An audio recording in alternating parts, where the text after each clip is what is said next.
Level and grid heads in your Revit projects can be found underneath the Architecture tab, Grid, and Levels.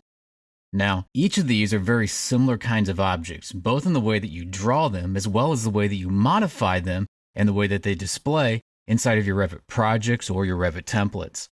To get to the location where you can modify them inside of the Revit project or templates, you need to go underneath the project browser, expand out the families category, expand out annotation symbols, and then come down here on the list, and we're going to be looking for either level or grid. And in this case, we can see that there's level head. There's two of them here. Another spot is going to be the grid head. And here we have two different ones here as well.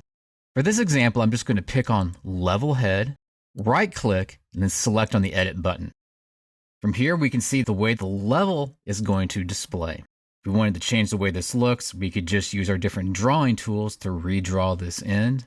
Each of these is its own individual, what's called a label, which is automatically updating information.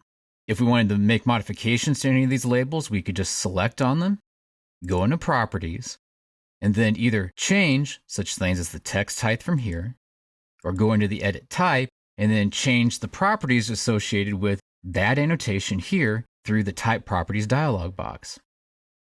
Also, if we needed to change the label information itself, we could do that as well by coming here where it has label and selecting on the edit button, and then either selecting on name or elevation, and then associating the right piece of information to that individual label.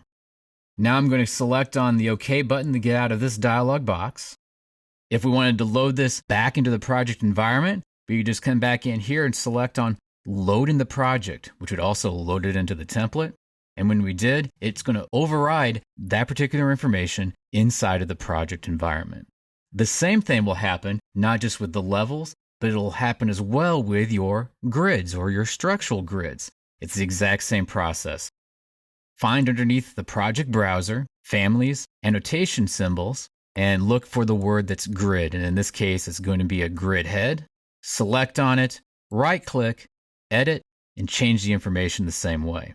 One last thing to know, and in order to see this, I'm going to go to a spot where a level is actually already placed, and that's going to be in the south elevation. If I select on one of these existing ones and then go to properties right here, we can see that it says level 1/4 of an inch. And if I click on edit type to this, we have line pattern. That's what gives this dash line going across. And then there's symbol.